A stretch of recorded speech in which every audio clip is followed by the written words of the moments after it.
நம்ம இதை modern physics அப்படிங்கிற கான்செப்டில், அதாவது மாடர்ன் ஃபிசிக்ஸ்னு சில டாபிக்ஸ்லாம் நம்ம பிரிப்போம். ஃபிசிக்ஸ்லேயே மாடர்ன் ஃபிசிக்ஸுங்கிற டாபிக் பிரிக்கிறது எதுலேருந்து ஆரம்பிக்கிறது அப்படின்னு பார்த்தா, எந்த டைம்லேருந்து, ஐ மீன் என்னென்ன டாபிக்ஸு எந்த டைம்லேருந்து பார்த்தா அதே ஓல்ட் ஆயாச்சு. கிட்டத்தட்ட 1900லேருந்து லேட்டர் ஸ்டேஜில் டெவலப் பண்ண டாபிக்ஸ் எல்லாமே ஃபிசிக்ஸில் இருக்கிறதுல மாடர்ன் ஃபிசிக்ஸ் ஜென்ரலாக சொல்லலாம். மாடர்ன் அப்படிங்கிறது எதனாலன்னா, நம்ம சீக்வன்ஷியலாக நம்ம அந்த ஃபிசிக்ஸை படிக்கும்போது முதல்ல மெக்கானிக்ஸ் படிக்கிறோம் இல்லையா. ஸோ மெக்கானிக்ஸ் எதனால் படிக்கிறோம்னா ரெண்டு விதம். மெக்கானிக்ஸ் தெரியாமல் மற்ற டாபிக்ஸ் எல்லாம் நம்மளால மெக்கானிக்ஸை அப்ளை பண்ண முடியாது. அதனால இன்னொன்று, ஒரிஜினலாக ஃபிசிக்ஸுங்கிறது ஒரு சிஸ்டமேட்டிக் ஸ்டடி அப்படிங்கிறது ஸ்டார்ட் பண்ண ஆள் நியூட்டன். அப்போது நியூட்டன் ஸ்டடி பண்ணும்போதே முதல்ல மெக்கானிக்ஸ் ஸ்டடி பண்ணிட்டு தான் அதுக்கப்புறம் மற்றெல்லாம் ஆரம்பிக்கிறதுக்கு காரணமே mechanics is essential fundamental topic for further development of ஃபிசிக்ஸுங்கிறதால. ஸோ அந்த ஆஸ்பெக்ட்லேயும் அது ஓல்டு டாபிக்ன்ற ஆயிடுறது. So mechanics and thermodynamics, later optics, இது எல்லாமே அப் டு நம்ம இந்த எலக்ட்ரோ மேக்னட்டிக் வேவ்ஸ்ன்னு நம்ம படித்து முடித்தோம் இல்லையா, மேக்ஸ்வெல்லுடைய கான்செப்ட். அதெல்லாம் 1865 1870.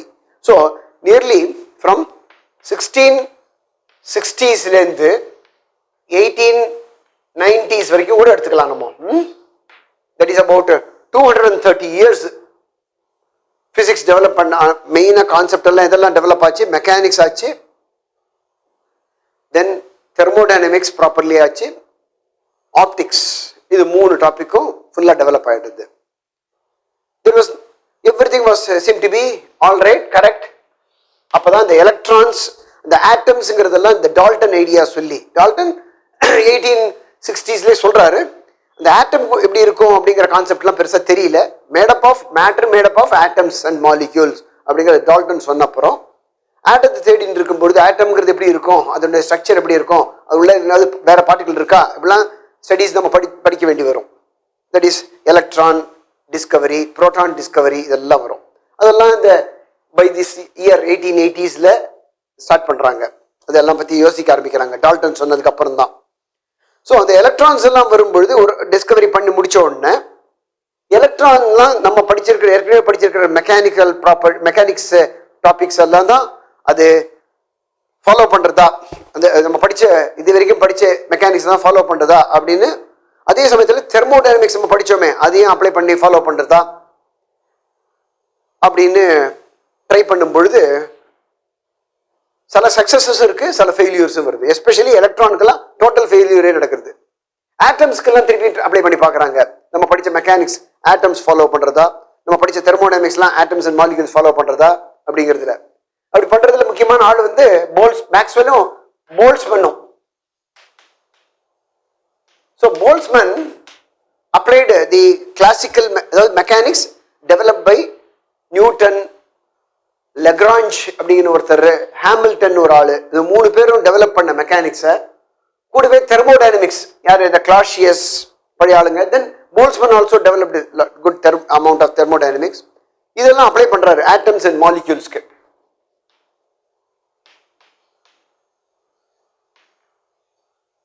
முக்கியமாக போல்ட்ஸ்மேன் எடுத்து ஞாபகம் இருக்கா, ஒரு போல்ட்ஸ்மேன் கான்ஸ்டன்ட்னு வரும், யூனிவர்சல் கான்ஸ்டன்ட் கேபி, அதாவது போல்ட்ஸ்மேன் கான்ஸ்டன்ட் பிங்கிறது போல்ட்ஸ்மேனுக்கு வேண்டி நான் எழுதிக்கிறேன். ஸோ ஆட்டம்ஸ் அண்ட் மாலிக்யூல்ஸ்க்கு நீங்கள் இது அப்ளை பண்ணும் பொழுது, இந்த மெக்கானிக்ஸும் தெர்மோடைனமிக்ஸ் அப்ளை பண்ணும்போது சில properties of atoms and molecules explain பண்ண முடியறது, நாட் ஆல் ப்ராப்பர்ட்டிஸ். ஏன் ஃபெயிலியர் வருதுன்றது பீப்புள் வேர் ஒன்றிங் எதனால் வர முடியும் அப்படின்னு. Then further discovery of electron வந்த உடனே இதே மெக்கானிக்ஸையும் தெர்மோடைனமிக்ஸையும் அப்ளை பண்ணி பார்க்கும்போது டோட்டல் ஃபெயிலியரே நடக்கிறது. You are never able to explain the properties shown by the electrons in certain experiments. Experimental proof, experimental ரிசல்ட்னு இருக்கு. அதை எக்ஸ்பிளைன் பண்ணுறதுக்கு தியரி வேணும். அது எந்த தியரிங்கிறது, இந்த மெக்கானிக்ஸையும் ஹாமில்டன் மெக்கானிக்ஸையும் தெர்மோடைனமிக்ஸ் டெவலப் பண்ண போல்ட்ஸ்மேன் வரைக்கும் டெவலப் பண்ண தெர்மோடைனமிக்ஸையும் அப்ளை பண்ணி பார்க்குறாங்க. they were never able to succeed in explaining the results obtained in the experiments. அப்போ என்ன பண்ணுறது, ஒரு குழப்பம் வருது, என்ன பண்ணுறதுன்னு தெரியல. அப்போ நம்ம டெவலப் பண்ண மெக்கானிக்ஸும் தெர்மோடைனமிக்ஸும் தப்பா, இல்லை இந்த பார்ட்டிகல்ஸ்க்கெல்லாம் அப்போ நம்ம அப்ளை பண்ணுறதுங்கிறது வேற ஒரு நியூ மெக்கானிக்ஸோ வேணுமா, தெர்மோடைனமிக்ஸ்லாம் வேணுமா அப்படிங்கிற ஒரு கேள்விகள் வந்துட்டு இருக்கும் பொழுதுதான் இந்த 1900ல Planck black body radiation explain பண்ண பார்க்கிறாரு. பிளாக் பாடி ரேடியேஷன்ங்கிறது it's a object which can emit electromagnetic radiation of all wavelengths continuously. So இப்படி பிளாக் பாடி எப்படி நம்ம வந்து கிரியேட் பண்றதுங்கிறத பத்தி எல்லாம் இப்போ நம்ம தெர்மோடைனமிக்ஸ்ல படிச்சிருப்போம். அதை பத்தி நான் இப்போ டிஸ்கஸ் பண்ண போறது. And sun is a black body, any star is a black body. So the intensity of the radiation coming out versus wavelength graph போடும் பொழுது ஒரு பீக் ரீச் ஆயிட்டு then slowly it is going. This kind of a curve was obtained at a particular temperature of the black body. So the temperature increase ஆக இந்த peak வந்து lower wavelength பக்கம் shift ஆகும். நான் சொல்றது புரியுது? அந்த பேட்டர்ன் இஸ் the same, இந்த பீக் wavelength மட்டும் ஷிஃப்ட் ஆகும். அதுதான் Wien's displacement law நம்ம தெர்மோடைனமிக்ஸ்ல படிச்சிருப்போம். The lambda maximum times the temperature of the black body is a constant in it, which means the temperature increase பண்ணும்போது இது வந்து lambda maximumங்கிறது top the maximum wavelength at which the intensity is maximum. Wavelength at which intensity is maximum is called lambda maximum. The temperature of a black body increase ஆகும்போது இது decrease ஆகணும். ஏன்னா the product is a constant. So it will move towards ன்னு சொன்னேன். இது Wien's displacement law ன்னு சொல்லுவோம். அதே போல ரேலே அண்ட் ஜீன்ஸ் இவங்களும் வியன் இந்த மூணு பேர்லாம் சேர்ந்து பிளாக் பாடி ரேடியேஷன் எக்ஸ்பிளைன் பண்ணும் பொழுது இந்த போர்ஷனையும் எக்ஸ்பிளைன் பண்ண முடியாது. இந்த சென்ட்ரல் போர்ஷனை பத்தி அவங்களால எக்ஸ்பிளைன் பண்ண முடியல. சென்ட்ரல் போர்ஷன்ங்கிறது என்ன? the peak, reaching the peak. So they were able to the low wavelength short wavelength regionையும் long wavelength regionையும் they were able to explain, and also the peak wavelength னு ஒன்று வருது, அதுவும் கண்டுபிடிக்கும். But the entire curve of reaching a peak and then coming down இந்த portion இருக்குல்ல, இது வந்து proper theoryயால they were not able to explain. They were using Maxwell's electromagnetic wave as a concept for the radiation, electromagnetic radiation. So they failed that way. So Planck என்ன பண்றாரு? ஒரு போல்டா revolutionary idea ஒன்று கொடுக்குறாரு. அதுதான் நம்ம h nu, the energy of the wave, electromagnetic wave is in the form of discrete form of energy, n being positive integers 1 2 3. The energy of the electromagnetic wave is got energy is got not a continuous but only as a discrete value, and the frequency of the wave is involved in the decision of the energy, and he called it a particle nature of radiation அப்படினு அவர் assume பண்ணிட்டு அந்த பார்ட்டிகிளுக்கு பேர் அவர் கொடுக்கல. அதுக்கு later ஒரு 20-30 years கழிச்சு தான் அந்த பார்ட்டிகிளுக்கு எல்லாருமா ஒரு ஐடியா ஒருத்தர் ப்ரொபோஸ் பண்றாரு. அது ஃபோட்டான்ங்கிற பேர் கொடுக்குறாங்க. ஸோ இப்போ நம்ம அந்த பேரை யூஸ் பண்ணிக்கலாம். The particle nature of radiation, ஃபோட்டான்ங்கிற பார்ட்டிகல்னு அதை ஐடென்டிஃபை பண்ணி எலக்ட்ரோமேக்னெட்டிக் ரேடியேஷனுக்கு பார்ட்டிகல் நேச்சர் கொடுத்த உடனே, வேவுக்கு பதிலாக பார்ட்டிகல் நேச்சர் கொடுத்த உடனே Planck was able to explain this middle portion which is reaching a peak and coming down. So the first success or a break from the normal usual way of approach என்ன இந்த class மெக்கானிக்ஸையும் தெர்மோடைனமிக்ஸையும் apply பண்றதுல ஒரு break, அந்த அந்த அந்த normal ப்ரொசீஜர்லேருந்து break பண்ணி blank வந்து இதை எக்ஸ்பிளைன் பண்றாரு. இந்த ஃபர்ஸ்ட் டைமா அப்போ எனர்ஜி வந்து கண்டினியூஸா இருக்காது, டிஸ்கிரீட் பேக்கெட்ஸா இருக்கும், அதுக்கு பார்ட்டிகல் நேச்சர் கொடுக்குறாரு. ஸோ இந்த டுயாலிட்டி அப்படிங்கிறத அப்பதான் ஸ்டார்ட் ஆகுது. அதாவது radiation before till the time of Planck, அதுக்கு முன்னாடி வரைக்கும் radiation is only a wave அப்படின்னு நம்ம எடுத்துட்டு பண்ணிட்டு இருந்தாங்க ஹைஜன்ஸ் காலத்திலேருந்தே. ஸோ நியூட்டனுடைய காலம், ஹைஜன்ஸ் காலம்ல தான் 1660ஸ்லேருந்து 1890s வரைக்கும் வேவ்ங்கிறத வச்சுட்டு இருந்தாங்க. ஃபர்ஸ்ட் பிரேக் வந்து எங்க கிடைக்கிறது? Black body radiation explanation by Planck. He said it is only a particle nature of radiation only can be assumed to explain fully the curve obtained for black body radiation அப்படின்னு முடிக்கிறார். So therefore வேவ்ங்கிறது தப்பு கிடையாது. The particular experiment, in the particular experiment, the radiation behaves like a particle, not as a wave அப்படிங்கிறது வருது. இதுக்கப்புறம் it opens up the entire idea of ஏன் duality அப்போ இருக்காது அப்படி பார்க்கும்போது தான் இந்த போட்டோ எலக்ட்ரிக் எஃபெக்ட் அதை பற்றி நிறைய எக்ஸ்பெரிமெண்ட்ஸ் எல்லாம் பண்ணி வச்சிருந்தாங்க. அது எக்ஸ்பிளனேஷன்.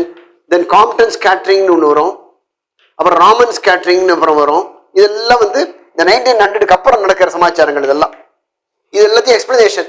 இந்த ஸ்கேட்டரிங் எக்ஸ்பெரிமெண்ட்ஸ் எல்லாத்தையுமே எக்ஸ்பிளைன் பண்ணுறதுக்கு எல்லாமே இந்த பார்ட்டிகல் நேச்சர், அதாவது photon is the particle of electromagnetic radiation assume பண்ணிட்டா தான் இதெல்லாம் எக்ஸ்பிளைன் பண்ண முடியாது. Meanwhile, Einstein also tried assuming this kind of a particle nature to explain in his early stages papers solids உடைய specific heat கண்டுபிடிக்கிறதுக்கு he applied the idea of Planck to the vibration of the solids to explain the specific heat of the solids. அது Einstein model அப்படின்னே சொல்லுவாங்க. So Einstein எர்லியா இதை ஒன்று பண்ணி வச்சிருக்காரு, பண்ணார். இது one of the important papers. 1907 1908 publish பண்ண 3 பேப்பரில் முக்கியமான பேப்பர். அப்பார்ட் ஃப்ரம் ரிலேட்டிவிட்டியை பற்றி அவர் சொன்னது இல்லாமல் இந்த பேப்பர் ஒன்று வரும். இது ஒரு இம்பார்ட்டன்ட் பேப்பர். அதில் he used the Planck idea of particle nature for the vibration of atoms in the solids. So totally different. இங்க வந்து photon அப்படின்னு சொல்லி ரேடியேஷனுக்கு பார்ட்டிகல் நேச்சர் கொடுத்துட்டு இருக்கும் பொழுது அவர் என்ன பண்றாரு, the vibration executed by the atoms in the lattice positions about the mean positionல they execute பண்ற radiation rather vibration குவான்டைஸ் பண்ணி, குவான்டைஸ் அப்படின்னு சொல்றது புரியுதா? அதாவது டிஸ்கிரிட்டைஸ் பண்றது பேரு குவான்டைசேஷன் சொல்லுவோம். டிஸ்கிரிட்டைஸ் பண்ணி யூஸ் பண்றாரு. So he was successful in explaining to some extent, not fully extent. அதுக்கு முன்னாடி வரைக்கும் தெர்மோடைனமிக்ஸ்ல ஸ்பெசிபிக் ஹீட்டை பத்தி எக்ஸ்பிளைன் பண்ணும் பொழுது டோட்டல் ஃபெயிலியர் இது. எக்ஸ்பெரிமெண்ட்டுக்கும் ஸ்பெசிபிக் ஹீட் ஆஃப் சாலிடோடைய எக்ஸ்பெரிமெண்ட்டுக்கும் தியரிக்கும். அது வந்து நம்ம டூலாங் அண்ட் பெட்டி லா அப்படின்னு படிச்சிருப்போம். கெமிஸ்ட்ரிலையும் படிப்போம், தெர்மோடைனமிக்ஸ்ல நம்ம இதுலையும் படிப்போம். வேர் டிகிரிஸ் ஆஃப் ஃப்ரீடம்ன்ற கான்செப்டை வச்சுட்டு அப்ளை பண்ணி போல்ட்ஸ்மேன் டெரைவ் பண்ணின ஈக்குவிபார்ட்டிஷன் எனர்ஜி பிரின்சிபிள்னு ஒன்று அப்ளை பண்ணி டிகிரிஸ் ஆஃப் ஃப்ரீடத்தை வச்சுட்டு ஸ்பெசிபிக் ஹீட் ஆஃப் சாலிடை கண்டுபிடிக்கும் பொழுது டெம்பரேச்சர் இண்டிபெண்டாக வந்தது. அதாவது specific heat is independent of டெம்பரேச்சர்னு. பட் எக்ஸ்பெரிமெண்ட் பண்ணும்பொழுது லோ டெம்பரேச்சர்ல அது டவுன் ஆகி, இந்த எக்ஸ்பெரிமெண்ட் கர்வ் வரும்போது லோ டெம்பரேச்சர்ல டவுன் ஆகி 0 வரைக்குமே போகிறது ஸ்பெசிபிக் ஹீட். இந்த போர்ஷனை இப்போ எக்ஸ்பிளைன் பண்ணுறதுக்கு முடியல. கிளாசிக் அதாவது முன்னாடி ஐன்ஸ்டைன் தான் ஃபர்ஸ்ட் டைமா என்ன பண்றாரு, இந்த ஸ்பெசிபிக் ஹீட் அட் லோ டெம்பரேச்சர்ஸ்ல ரிடியூஸ் ஆகி 0வே கூட ரீச் பண்ண முடியும் அப்படிங்கிறத ஐன்ஸ்டைன் எப்படி யூஸ் பண்றாரு பாருங்க. டோட்டலி இந்த கான்செப்ட் ஆஃப் குவான்டைசேஷனை வைப்ரேஷன் ஆஃப் த சாலிடுக்கு அப்ளை பண்ற, அதாவது வைப்ரேஷன் ஆஃப் த ஆட்டம்ஸ் இந்த சாலிடுக்கு அப்ளை பண்றாரு. So these are the revolutionary ideas. Once Planck திறந்து விட்ட உடனே எல்லாம் கடன்னு நிறைய பேர் இதை பற்றியெல்லாம் யோசிச்சு இது வரைக்கும் பண்ணின அந்த எக்ஸ்பெரிமெண்டல் ஐடியாவெல்லாம் வேவ்ங்கிறத வச்சுட்டு எக்ஸ்பிளைன் பண்ண முடியாம தவிச்சுட்டு இருக்கும் பொழுது இந்த ரேடியேஷன்ங்கிறத டியூவல் நேச்சர் இருக்கிறத வச்சு எல்லாத்தையுமே சொல்ல முடிஞ்சது. அப்போ பார்ட்டிகளுக்கும் டியூவல் நேச்சர் இருக்குமா அப்படிங்கிற வச்சு வர ஆரம்பிச்சது. ரேடியேஷனுக்கு டியூவல் நேச்சர் பார்த்தோம், இப்போ பார்ட்டிகளுக்கும் டியூவல் நேச்சர் இருக்குமா? ஒருவேளை அதனாலதான் எலக்ட்ரானுக்கு நம்ம பழைய கிளாசிக்கல் மெக்கானிக்ஸையும், அதாவது மெக்கானிக்ஸையும் தெர்மோடைனமிக்ஸ் அப்ளை பண்ணும்போது எலக்ட்ரானுடைய ப்ராப்பர்ட்டிஸ் எதையுமே நம்மளால எக்ஸ்பிளைன் பண்ண முடியாம போறதோ அப்படிங்கிற ஒரு சந்தேகம் வர ஆரம்பிச்சது. அப்போ பார்ட்டிகிள் லைக் எலக்ட்ரான், புரோட்டான் இதெல்லாம் கூட இந்த டியூவல் நேச்சர் வருமா, இருக்கலாமே, இருக்குமோ அப்படின்னு யோசிச்சுட்டு இருக்காங்க. இருக்கலாம் அப்படின்னு யோசிக்கும் போது தான் அதுக்கு முன்னாடியே என்ன பண்றாரு, போர் என்ன பண்றாரு, அந்த ஆட்டம் மாடல் தாம்சன் சொன்னதை வச்சுட்டு ப்ராப்பரா இன்னும் கொஞ்சம் பெட்டரா சொல்லலாம் அப்படின்னு போர் வந்து ஒரு ஆட்டம் மாடல் கொடுக்குறாரு. அதை ஸ்லைட் மாடிஃபிகேஷன் பண்ண வேண்டி வருது. அது சாமர்ஃபெல்ட் ஐடியா கொடுக்குறாரு. But they were all success only to some extent, not to the complete extent of explaining the experimental results obtained by the from the atoms emission ல இருந்து வரக்கூடிய ரேடியேஷனை பத்தி எப்படி ஆட்டம் ரேடியேட் பண்ண முடியாது அப்படிங்கிறது ஓரளவுக்கு தான் சக்சஸ்ஃபுல்லா போரும் சாமர்ஃபெல்டும் பண்ண முடிஞ்சது. அப்ப ஆட்டம் மாடல்லையே நம்ம மாற்ற வேண்டியிருக்கும் போல இருக்கு. பார்ட்டிகிளுக்கே வந்து வேவ் நேச்சர் இருக்க போறதுன்னா, பார்ட்டிகிளுக்கு வேவ் நேச்சர் இருக்க போறதுதான், டியூவல் நேச்சர்ல வேவ் நேச்சர் இருக்க போறதுன்னா, ஒருவேளை அந்த காரணத்தினாலதான் போருடைய மாடல் அதை அசீவ் பண்ணிக்கல, அதனாலதான் போருடைய மாடல்லாம் ஃபெயிலியரா இருக்குமோ அப்படின்னு யோசிக்க ஆரம்பிச்சாங்க. அந்த சமயத்துல தான் இந்த 1924 அப்போ அதுலதான் இந்த டிப்ராய், அதாவது டிப்ராக்லின்னு நம்ம படிப்போம், இவர் பிரெஞ்சு சயின்டிஸ்ட், தெப்ராய் அப்படின்னு சொல்லணும், தெப்ராய்னு ப்ரொனவுன்ஸ் பண்ணணும், எழுதும்போது டிப்ராக்லி அப்படிங்கிறத சொல்லுவோம். அப்பதான் அவர் வந்து ஒரு ஐடியாவை போல்டா கொடுக்குறாரு. 1924-25 ஐடியா கொடுக்குறாரு. என்ன, why not the particle behave like a wave அப்படிங்கிறது கொடுக்குறாரு. டுவல் நேச்சர் ரேடியேஷனுக்கு மட்டும் இல்லை, வேவா இருந்தது பார்ட்டிகிள் நேச்சரா மாறுறது கொடுக்க வேண்டியிருக்கு. ஏன் பார்ட்டிகிள் வேவ் நேச்சரா இருக்க முடியாது? இருக்கலாம். ஏன்னா அவருடைய பிஹெச்டி தீசிஸே அதில் தான் பேஸ் பண்ணி எழுதுறாரு. பிஹெச்டி தீசிஸே எழுதுறாரு. அவர் என்ன சொல்றாரு, நேச்சர் லவ்ஸ் சிமெட்ரி. அதாவது நேச்சர்ல ரேடியேஷனும் இருக்கு, பார்ட்டிகிளும் நேச்சர்ல இருந்து வந்தது தான். நம்ம அதை டிஸ்கவர் பண்றோம் பாருங்க. நம்ம டிஸ்கவர் பண்றது என்ன அர்த்தம், நேச்சர்ல இருக்கிறத கொஞ்சம் கொஞ்சமா நம்ம புரிஞ்சுக்க ட்ரை பண்றோம். அதான் பிசிக்ஸ். நேச்சர்ல நடக்கிற சமாச்சாரங்களை தான் எக்ஸ்பிளைன் பண்ண பாக்குறோம் சில பிசிக்கல் பிரின்சிபல்ஸ் வச்சுட்டு. So nature loves symmetry, therefore love சிமெட்ரின்னு என்ன அர்த்தம், ரேடியேஷன்ங்கிறது வேவ்னு நினைச்சுன்றது பார்ட்டிகிளா இருந்தாதான் இந்த மாதிரி எக்ஸ்பெரிமெண்ட்ஸ் எல்லாம் எக்ஸ்பிளைன் பண்ண முடியறதுன்னா, அப்ப ஏன் பார்ட்டிகிள் எக்ஸ்பிளைன் பண்ண முடியாத ப்ராப்பர்ட்டிஸ் எல்லாம் வேவ்னு கன்சிடர் பண்ணா ஏன் முடியாது அப்படிங்கறத பத்தி அவர் சொல்லும் பொழுதுதான் நேச்சர் லவ்ஸ் சிமெட்ரி அப்படிங்கிறாரு. அதாவது radiation and particle both exist in nature. we have unraveled, அதாவது நம்ம புரிஞ்சிட்ட வரைக்கும் ரேடியேஷன் வேவா இருந்து இப்ப பார்ட்டிகல் பிஹேவியரும் வந்திருக்குன்னு பார்த்தோம். அப்ப ஏன் பார்ட்டிகல் வேவ் பிஹேவியரா இருக்கிறதுக்கு நேச்சர் அலோவ் பண்ணாது? நிச்சயமா பண்ணும், ஏன்னா சிமெட்ரி அப்படிங்கிற கான்செப்ட்ல பண்ணும் அப்படின்னு போல்டா ஒரு தியரியை ப்ரொபோஸ் பண்ணி அதுக்கு வேவையும் பார்ட்டிகளையும் கம்பைன் பண்ணி ஒரு எழுதுறாரு ஒரு ரிலேஷன். அதான் lambda is equal to h by p, h over p. p is momentum of the particle, lambda is the wavelength of the wave associated with the particle. So ஒரு particle momentum p ன்னு இருந்ததுன்னா it will be associated with the wave of wavelength lambda given by, once again you see, Planck கண்டுபிடிச்ச அந்த constant தான் எல்லா இடத்துலயும் use பண்ணிட்டு இருக்காங்க, எல்லாரும் எல்லா இடத்துலயும். ஸோ இந்த h இப்படி இந்த பக்கமா இந்த ஃபார்ம்ல வருது. It's a very useful universal constant given by Planck. 1900ல அவங்க கொடுத்த ஒரு ஐடியா. ஸோ இப்போ 1900லேருந்து நடக்கக்கூடிய விஷயங்கள் எல்லாம் தான் நான் மாடர்ன் பிசிக்ஸ் சொல்லிட்டு இருக்கேன். அதாவது அதுக்கு முன்னாடி இருந்த தெர்மோடைனமிக்ஸும் இருந்த மெக்கானிக்ஸும் புதுசா டிஸ்கவர் பண்ணோன்னு இந்த atom, molecules, subatomic particles like protons, electrons, neutrons எல்லாம் வந்த உடனே அந்த ஃபெயிலியர் ஆயிடுறது அந்த தியரி எல்லாம். அப்போ new theories, bold theories have to be given. அதுல அந்த ஃபிளட் கேட்டை திறந்து விட்ட ஆளு பிளாங்க் 1900ல. அதுக்கப்புறம் கடன்னு தியரி டெவலப் ஆகிற இன்னொரு ரெவல்யூஷன் ஐடியா வந்து டிப்ராய் 1924ல கொடுத்தது. ஸோ இமீடியட்லி 24 to 34லயே 36 வச்சுக்கலாம், ஒரு 12 வருஷத்திலேயே the entire revolution in physics start ஆகுது. பழைய ஐடியா எல்லாம் தூக்கி போட்டுட்டு புதுசா பிசிக்ஸ், மெக்கானிக்ஸையும் தெர்மோடைனமிக்ஸையும் டெவலப் பண்ண வேண்டிய கட்டாயம் வருது.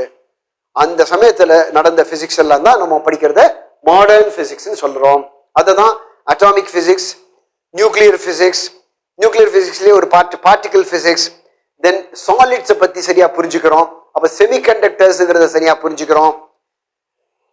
இது எல்லாமே அப்ளை பண்றதுக்கு நமக்கு வேண்டியது தெப்ராய் சொல்லி கொடுத்த அந்த ஐடியால இருந்து 24ல இருந்து 36க்குள்ள டெவலப் பண்ண மெக்கானிக்ஸ் அண்ட் தெர்மோடைனமிக்ஸ். அந்த மெக்கானிக்ஸ் அண்ட் தெர்மோடைனமிக்ஸுக்கு பேர் என்னன்னா குவாண்டம் மெக்கானிக்ஸ் அண்ட் தெர்மோடைனமிக்ஸ்க்கு பேரு ஸ்டாட்டிஸ்டிக்கல் தெர்மோடைனமிக்ஸ். அஃப்கோர்ஸ் ஸ்டாட்டிஸ்டிக்கல் தெர்மோடைனமிக்ஸ்ங்கிறது இந்த பேர்ல ஏற்கனவே போல்ட்ஸ்மேன் ஸ்டார்ட் பண்ணி வச்சிருந்தார். பட் அவர் யூஸ் பண்ணின ஐடியாஸ் எல்லாம் அந்த ஓல்டர் ஐடியாஸ்ல இருந்தது. அந்த போல்ட்ஸ்மேன் சொன்ன இந்த ஸ்டாட்டிஸ்டிக்கல் மெக்கானிக்ஸ்ல இந்த நியூ குவாண்டம் மெக்கானிக்ஸை இம்ப்ரூவ் பண்ணி முதல்ல சக்சஸ்ஃபுல்லா பண்ணின ஆளு ஒரு Indian Bose, Satyendranath Bose, S N Bose. So black body radiation 1900ல இந்த குவான்டைஸ் எனர்ஜி குவான்டைஸ் பண்ணி எக்ஸ்பிளைன் பண்ணியிருந்தாலும் அது அவ்வளவு சாட்டிஸ்ஃபைடா இல்ல. But that started a new revolution சொன்னேன் இல்லையா, அது சாட்டிஸ்ஃபைடா அந்த தியரி இல்லாதத பர்ஃபெக்டா ஒரு தியரியா மாத்துறாரு S N Bose, Indian. So he applied this quantum mechanics developed here. 1926லயே அவர் எழுதிடுறாரு இந்த பேப்பரை. 1924ல தெபராய் சொல்லி 26லயே கடன்னு ஷ்ராடிங்கர், டிராக் எல்லாரும் சேர்ந்து, ஹைசன்பர்க் எல்லாரும் சேர்ந்து அந்த குவாண்டம் மெக்கானிக்ஸை டெவலப் பண்ணும்பொழுது he applied this quantum mechanics to the thermodynamics and called quantum statistical thermodynamics. அப்போ போல்ட்ஸ்மேன் அப்ளை பண்ணது கிளாசிக்கல், அதாவது ஓல்டுங்கிற மீனிங்ல நம்ம கிளாசிக்கல் அப்படிங்கிற வார்த்தையை சொல்றோம். ஸோ இது நியூ மாடர்ன் வரும்பொழுது அது குவாண்டம் மெக்கானிக்ஸ்னு பேரை கொடுத்துடுறோம், அல்லது வேவ் மெக்கானிக்ஸ்னு சொல்லலாம். ஏன்னா பார்ட்டிகளுக்கு வேவ் நேச்சர் நம்ம அசோசியேட் பண்ணி பண்றதால quantum mechanics is the better word wave மெக்கானிக்ஸை விட.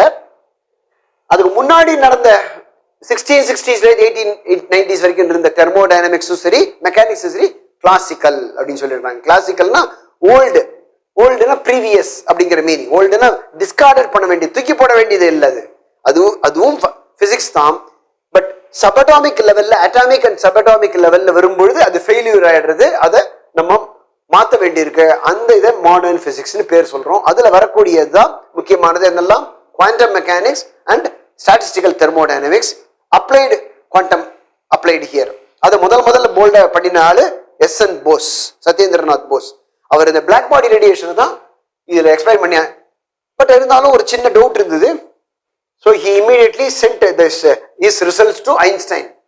ஐன்ஸ்டைன் இதை படிச்சு பார்த்துட்டு அதில் சின்ன கரெக்ஷன் மேத்தமேட்டிக்ஸ்லாம் பண்ணிட்டு he was very much impressed and he published the paper.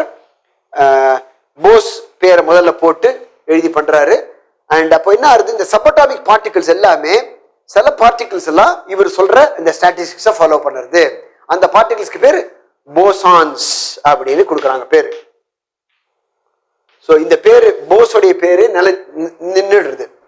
Once again பார்க்கணும், 1928ல தான் ராமன் எஃபெக்ட் வருது. அதுக்கு முன்னாடி இந்த காம்ப்டன் எஃபெக்ட்லாம் வருது. அதெல்லாம் திருப்பியும் ரேடியேஷனை ஃபோட்டான்னு சொல்லிட்டு பண்றது நம்ம. ஸோ அதுக்கு இது முடிஞ்சு போயாச்சு. இப்போ நம்ம புதுசாக சொல்லிட்டு இருக்கிறது பார்ட்டிகளுக்கு வேவ் நேச்சரை பத்தி பேசிட்டு இருக்கோம். அப்போ போசான்ஸ்னு பேர் கொடுக்குறாரு. எந்தெந்த பார்ட்டிகல்லாம் இதை ஃபாலோ பண்ணும் அப்படின்னு பார்த்தா, இந்த மாடர்ன் பிசிக்ஸ் டெவலப் பண்ணும் பொழுது முக்கியமான ஒரு கான்செப்ட் என்னன்னா, இந்த பழைய கிளாசிக்கல் மெக்கானிக்ஸ்ல இல்லாதது ஸ்பின் அப்படிங்கிறது ஒரு நேச்சர் ஆஃப் அ பார்ட்டிகிள். எலக்ட்ரானுக்கு புரோட்டானுக்கெல்லாம் ஸ்பின் இருக்கு அப்படிங்கிறத முதல்ல இன்ட்ரோடியூஸ் பண்றாங்க. அது இன்ட்ரோடியூஸ் பண்ணாலும் 1924ல தான். அதே சமயத்துல 25, 25, 26ல தான் பாரு கவுட்ஸ்மிட், ஹியூலன்பெக் அப்படின்னு 2 ஜெர்மன் சயின்டிஸ்ட் இந்த ஸ்பின்னுங்கிற கான்செப்ட் இன்ட்ரோடியூஸ் பண்றாங்க. ஸோ ஸ்பின்னுங்கிறது வச்சுட்டு தான் இப்போ பார்ட்டிகளுடைய ஸ்பின்னுங்கிறது quantum nature. Spin is nothing to do with the classical. ஸ்பின்னு நம்ம இப்படி ஃபேன் இப்போ சுத்துறது தன்னைத்தானே சுத்திக்கிறது பேர் ஸ்பின்னு சொல்லக்கூடாதீங்க. Spinning motion. இப்போ எர்த்து தன்னைத்தானே சுத்துறது, சூரியனையும் சுத்தி வருதுன்னு சொல்றோம் இல்லையா, சன்னையும் சுத்தி வருதுன்னு. சன்னை சுத்தி வருது இல்லாம தண்ணியும் about its own axis it is rotating.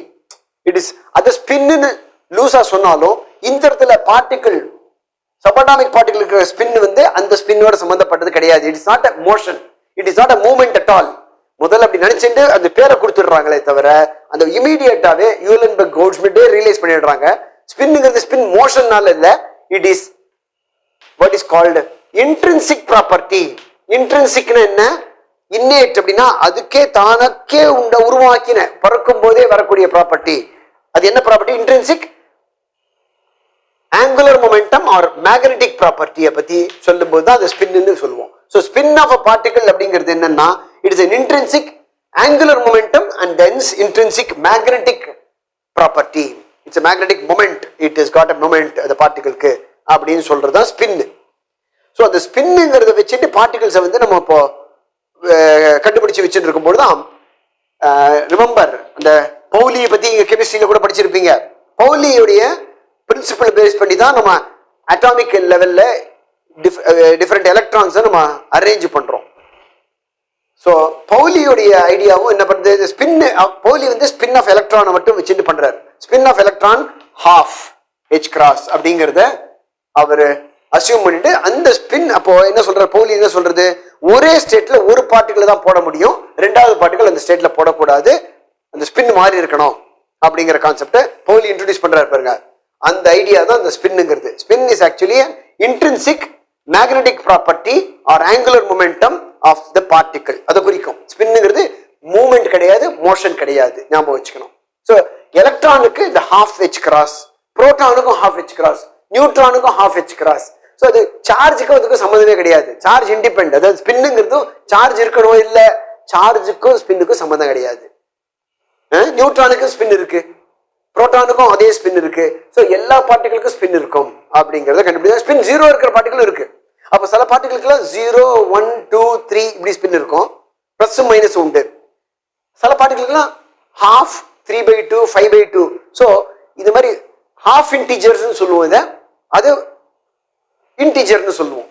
So SN Bose கண்டுபிடிச்ச அந்த ஸ்டாட்டிஸ்டிக்கல் தெர்மோடைனமிக்ஸை போஸ் ஐன்ஸ்டைன் ஸ்டாட்டிஸ்டிக்கல் தெர்மோடைனமிக்ஸ் அப்படின்னு சொல்லுவாங்க. Bose Einstein statistical thermodynamics, B E Bose Einstein சொல்லுவாங்க. அந்த பார்ட்டிகல்ஸ் ஃபாலோ பண்ற ஸ்டாட்டிஸ்டிக்ஸ் ஃபாலோ பண்றது எல்லாமே போசான்ஸ்னு பேர் வச்சிருக்காங்க. அதனுடைய ஸ்பின் எல்லாமே 0, +or-1, +or-2, etc. That is integer spin particles எல்லாம் Bose-Einstein statistics ஃபாலோ பண்ணோம். Immediately within 2 years, Fermi and Dirac இவங்க ரெண்டு பேர் என்ன பண்றாங்க? They were inspired by this Bose-உடைய idea of statistical thermodynamics and they formed the second statistics called Fermi-Dirac statistics for particles which are spinning like electron, half plus 3/2, 5/2. That is particles which follow Pauli's exclusion principle. Boson particle 0, +1, -2, +2 எல்லாம் இருக்கு இல்லையா, அந்த spin இருக்கிற பார்ட்டிகள்லாம் Pauli's exclusion principle follow பண்ண வேண்டிய அவசியமே இல்லை. பவுலியோட particle வந்து முதல்ல அவர் எலக்ட்ரானுக்கு சொன்னாரு. ஃபர்தரா there were other particles discovered with other spins like 3/2, 5/2, etc. அது எல்லாமே இந்த half ஃபாலோ பண்ற மாதிரி Pauli's exclusion principle ஃபாலோ பண்ணணும். ஸோ என்டையர் சபாட்டாமிக் பார்ட்டிகல்ஸ் நம்ம என்ன பண்ண ரெண்டு குரூப்பா பிரிச்சுக்கலாம். இப்போ ஒன்னு போசான்ஸ்னு பேரு, இந்த பார்ட்டிகளுக்கு பேரு ஃபெர்மியான்ஸ்னு பேரு. ஸோ ரெண்டு சபாட்டாமிக் பார்ட்டிகல் ரெண்டு குரூப்பா பிரிச்சுக்கலாம், போசான்ஸ் அண்ட் ஃபெர்மியான்ஸ். போசான்ஸ்னா யாரு? Spin integer particles. ஃபெர்மியான்ஸ்னா யாருன்னா ஆஃப் இன்டிஜர் பார்ட்டிகல்ஸ், ஸ்பின் இருக்கிற particles. They follow totally a different statistics. So quantum mechanics எல்லா பார்ட்டிகளுக்கும் சேம் தான். ஸ்டாட்டிஸ்டிக்ஸ்னு வரும்பொழுது, ஸ்டாட்டிஸ்டிக்ஸ் ஏன் வருது? Group of particle, collection of பார்ட்டிகல்ஸோட பிஹேவியரை பத்தி படிக்கும்பொழுது ஸ்டாட்டிஸ்டிக்ஸ் வரும். அதுல குவாண்டம் மெக்கானிக்ஸ் அப்ளை பண்ணும்பொழுது ரெண்டு விதமா பவுலி எக்ஸ்க்ளூசிவ் பிரின்சிபல் இருக்கிற ஸ்டாட்டிஸ்டிக்ஸ், இல்லாம இருக்கிற ஸ்டாட்டிஸ்டிக்ஸ் ரெண்டா பிரிச்சுக்க வேண்டியிருக்கு. So this idea of development was up to 1936 எல்லாம் நடக்கிறது. அப்பவேதான் இந்த சாலிட்ஸை பத்தி எல்லாம் கூட படிக்க ஆரம்பிக்கிறோம். அதாவது மெட்டல், செமிகண்டக்டர், இன்சுலேட்டர்ஸ், இதெல்லாம் நம்ம முன்னாடி கண்டக்டிவிட்டியை வச்சு, அது கண்டக்ட் பண்ற திறனை வச்சு நம்ம வந்து பிரிச்சு வச்சுட்டு இருந்தோம். ஏன் இப்படி கண்டக்ட் பண்ணணும், எப்படி பண்ணணும் அப்படிங்கிறதெல்லாம் நிறைய பழைய மாடல்ல இருந்தது. கிளாசிக்கல் மெக்கானிக்ஸை பேஸ் பண்ணின மாடல், ட்ரூடுங்கிறவர் மெயினா ஒரு மாடல் இருக்கும். அதெல்லாம் தப்புன்னு சொல்லிட்டு எலக்ட்ரான் தானே அதுல கண்டக்ட் பண்றதுக்கு இருக்கு. அந்த எலக்ட்ரான் யாரு? ஃபெர்மியான். அப்போ ஃபெர்மிஸ் டிராக் ஸ்டாட்டிஸ்டிக்ஸ் ஃபாலோ பண்ணி அந்த குவாண்டம் மெக்கானிக்ஸ் அதை ஃபாலோ பண்ற மாதிரி வச்சுட்டு நம்ம சாலிடை வந்து புரிஞ்சிக்க முடியும், கண்டக்டிவிட்டியை புரிஞ்சிக்க முடியும்னு ட்ரை பண்ணும் பொழுதுதான் பேண்ட் தியரி ஆஃப் சாலிட்ஸ்ங்கிற ஒரு ஐடியா வருது. அதை டெவலப் பண்றதுக்கு மெயினா இந்த ஃபெர்மி டிராக் ஸ்டாட்டிஸ்டிக்ஸ் தான் நமக்கு யூஸ் ஆகுது. ஏன்னா electrons are responsible for the conduction பார்க்கும்பொழுது. Little later, not only electrons but the vacancy produced by the electrons, that is called hole nu peru, which is positively charged. ஏன்னா absence of electron is positive charge அப்படிங்கறத வச்சிட்டு the hole also is a half spin particle, therefore hole also follow Fermi-Dirac statistics and quantum mechanics. அதை base பண்ணி தான் இந்த semiconductors எல்லாம் நம்மளால புரிஞ்சிக்க முடியுது. So the physics of metals, insulators and semiconductors தெரிஞ்சாதான் அடுத்த லெவல்ல நம்ம இன்ஜினியரிங் அண்ட் டெக்னாலஜிக்கெல்லாம் போக முடியும் இல்லையா? பிசிக்ஸ் தெரிஞ்சுக்காம போக முடியாது. அதனாலதான் நம்ம சாலிட்ஸை படிக்கும்பொழுது அதுக்கு பிளாக் BLOCH பிளாக்னு ஒரு ஆளு, அப்புறம் கிரானிக் பென்னி, இவங்கெல்லாம் சேர்ந்து இந்த சாலிட்ஸை பத்தி எப்படி புரிஞ்சுக்கணும், எலக்ட்ரான் இந்த சாலிட்ல கண்டக்டிவிட்டி எப்படி வருது அப்படின்னு வரும்போது அந்த energy levels of the solids எல்லாம் எப்படி மாறப்போறது அப்படிங்கறதெல்லாம் சொல்றதுக்கு வந்தாங்க. அதை பேஸ் பண்ணி தான் நம்ம என்ன பண்ணுவோம், செமிகண்டக்டர்ஸ் எல்லாம் மெட்டல்ஸையும் இன்சுலேட்டர்ஸையும் புரிஞ்சுப்போம். And you know very well semiconductor has revolutionised the entire engineering and technology.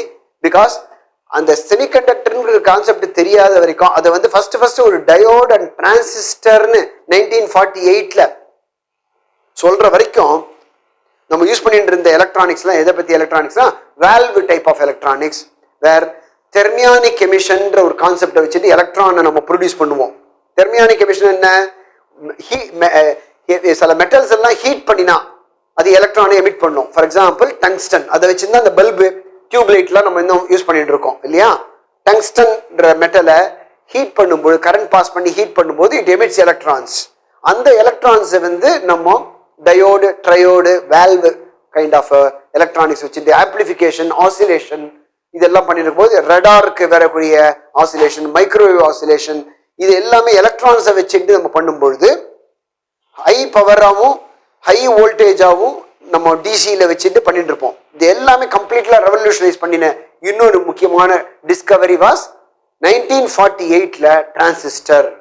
அதுல பார்டின் பிசிசிஸ்ட், அப்புறம் பிரிட்டன் அண்ட் ஷாக்லி, இவங்க 3 பேரும் 3 முக்கியமான பிசிசிஸ்ட் இன்வால்வ் ஆகிறாங்க. ஸோ டிரான்சிஸ்டர் கண்டுபிடிக்கும் பொழுது அந்த 3 பேருக்கு 1956ல நோபல் பிரைஸ் கொடுக்குறாங்க. 1948ல தான் அடுத்த ரெவல்யூஷன் இன் செமிகண்டக்டர்ஸ் யூஸ் பண்ணி எலக்ட்ரானிக்ஸையே மாத்துறது. ஸோ எலக்ட்ரானிக்ஸ்ங்கிறது nothing but study of semiconductors, physics of semiconductors and the devices like diode, transistors and other devices based on the study of physics of semiconductors. அது தெரிஞ்சாதான் பண்ண முடியும். அப்போ அது பண்றதுக்கு தான் இந்த சாலிடை பத்தி படிக்க வேண்டி வந்தது. சாலிடை பத்தி தெரிஞ்சுக்கிறதுக்கு ஒன்ஸ் அகைன் குவாண்டம் மெக்கானிக்ஸும் இந்த ஸ்டாட்டிஸ்டிக்கல் மெக்கானிக்ஸும் தேவைப்படுறது. ஸோ இது சரியா புரிஞ்சிக்காம நம்ம மாடர்ன் பிசிக்ஸ்குள்ள போக முடியாது. பட் நம்ம 12th ஸ்டாண்டர்ட் லெவல்ல நம்ம படிக்கும் பொழுது வரக்கூடிய மாடர்ன் பிசிக்ஸ் என்ன, இந்த atomic physics, dual nature of particle, relativity, அப்புறம் ரிலேட்டிவிட்டிங்கிறது டோட்டலா மாடர்ன் பிசிக்ஸ் சொல்றோம்னா கலீலியோ சொன்ன ரிலேட்டிவிட்டி 1642க்கு முன்னாடி, அதாவது இந்த ஸ்டேஜ்ல முன்னாடி சொன்ன ரிலேட்டிவிட்டி டே டு டே லைஃப்ல அப்ளை பண்றதுக்குலாம் சரியா இருக்கு. பட் சில இடத்துல நிறைய தப்பு வருதுன்றது ஐன்ஸ்டைன் கண்டுபிடிச்சு 1905லேருந்து 1960 வரைக்கும் அவர் relativity, general relativity and special relativity 2ஆ பிரிச்சு அதை பத்தி படிச்சுட்டு இருந்தார். ஸோ மெக்கானிக்ஸ்ல ரிலேட்டிவிட்டிங்கிறது வந்து கிளாசிக்கல் மெக்கானிக்ஸ்லயும் வரும், குவாண்டம் மெக்கானிக்ஸ்லயும் வரும். அந்த ரிலேட்டிவிட்டியும் டெவலப் பண்ணது பீரியட் ஒன்ஸ் அகைன் ஆஃப்டர் 1900 தான். So that comes under modern physics. So modern physics அப்போ என்ன பண்ணிக்கிறீங்களா, அட்டாமிக் பிசிக்ஸ் படிப்போம், டியூவல் நேச்சர் பத்தி படிப்போம், ரிலேட்டிவிட்டி படிப்போம், எலக்ட்ரானிக்ஸ்ல நியூக்ளியர் பிசிக்ஸ் பத்தி படிப்போம், பார்ட்டிகல் பிசிக்ஸ் பத்தி படிப்போம். தென் எலக்ட்ரானிக்ஸ் வரும்பொழுது semiconductor electronics, semiconductors, metals, insulators idea இல்லாம, செமிகண்டக்டர் ஐடியா இல்லாம பிசிக்ஸ் தெரியாம பண்ண முடியாது. So entire electronic industry is based on the physics of semiconductors. Devices are based on physics of semiconductors. எல்லாமே எப்போ வருது, 1900க்கு அப்புறம் நடந்தது. ஸோ இதெல்லாம் தான் சேர்த்து மாடர்ன் பிசிக்ஸ்னு சொல்லி உங்க புக்கில் நீங்க வந்து 2 வால்யூமா பிரிச்சிருப்பாங்க 12th ஸ்டாண்டர்ட்ல. ஃபர்ஸ்ட் 5 சாப்டர்ஸ் வரைக்கும் இந்த எலக்ட்ரோமேக்னடிக்ஸ், ஆப்டிக்ஸ் வரைக்கும் முடிஞ்சு போயிடும். அதெல்லாம் பிஃபோர் இந்த டைம். ஸோ 1900க்கு அப்புறம் வந்தது எல்லாத்தையும் படிக்கிறது 2வது வால்யூமா நம்ம ஸ்டார்ட் பண்ணி படிக்கிறோம். அதுல ஆனா உங்களுக்கு டீடைல்டா குவாண்டம் மெக்கானிக்ஸோ, ஸ்டாட்டிஸ்டிக்கல் மெக்கானிக்ஸோ, ஸ்டாட்டிஸ்டிக்கல் தெர்மோடைனமிக்ஸோ உங்களுக்கு கொடுக்கல. அதனுடைய ஃபர்தர் ஃபைனல் ரிசல்ட்ஸ் மட்டும் தான் டிஸ்கஸ் பண்றாங்க. சில பைனியரிங் எக்ஸ்பெரிமெண்ட்ஸ், எது வந்து எலக்ட்ரானை டிஸ்கவர் பண்றதுக்கோ அல்லது நியூக்ளியஸை டிஸ்கவர் பண்றதுக்கோ சில எக்ஸ்பெரிமெண்ட்ஸ் நடந்ததை பத்தி எல்லாம் டிஸ்கஸ் பண்ணிருப்பாங்க அதுல. But the real physics involved is really quantum mechanics and statistical thermodynamics developed in the year between 24 and 36. அதை பத்தி கொஞ்சம் கூட டச் பண்ணாம, செமிகண்டக்டர் வேணும்னாலும் சொன்னேன், ஸ்டாட்டிஸ்டிக்கல் தெர்மோடைனமிக்ஸ் குவாண்டம் மெக்கானிக்ஸ் பண்ணாம செமிகண்டக்டர் பத்தி தெரிஞ்சுக்க முடியாதுன்னு. அதனுடைய ரிசல்ட்ஸ் தான் நம்ம டிஸ்கஸ் பண்ணி 12th ஸ்டாண்டர்ட்ல படிக்கிறோமே தவிர real theory behind these topics and the modern physics topics படிக்கிறது இல்லை. அது ஹையர் லெவல்ல பிஎஸ்சி படிக்கும் பொழுது பிசிக்ஸ் நீங்க கேரியரா எடுத்துட்டு போகும்போது பண்ண வேண்டியிருக்கும்.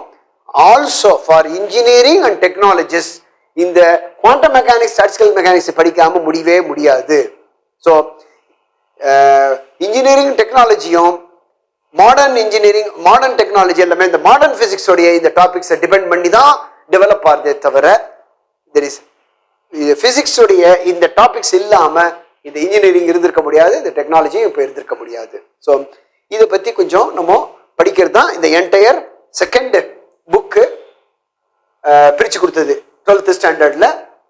That consist of 5 chapters: atomic physics, dual nature, nuclear physics, of course relativity வந்துடும், semiconductors, then communication electronics. அது பேசிக்காக சம் இன்ஜினியரிங் அண்ட் டெக்னாலஜி பற்றி மட்டுமே படிக்கிறது. அங்கே ஃபிசிக்ஸ் வந்து கம்மி தான் இருக்குது. அட்மாஸ்பிரிக் சயின்சஸ் எல்லாமே தெரியாமல் நீங்கள் எப்படி கம்யூனிகேட் பண்ணுவோம் நம்ம, அதாவது இங்கேருந்து சேட்டலைட்டுக்கு கம்யூனிகேட் பண்ணுறதோ, இங்கேருந்து இன்னொரு இடத்துக்கு ரேடியோ வேவ்ஸ் அனுப்புறதோ, அதெல்லாம் நடக்கிறதுல திருப்பி அட்மாஸ்பிரிக் பிசிக்ஸ் பற்றி தெரிஞ்சிருக்கணும். ஸோ ஃபிசிக்ஸ் தெரியாமல் பண்ண முடியாது. இது எல்லாமே மாடர்ன் பிசிக்ஸ் சேர்ந்தது. 2வது வால்யூம் வருது. So let us have this as a simple introduction to modern physics and then go into the modern physics topics.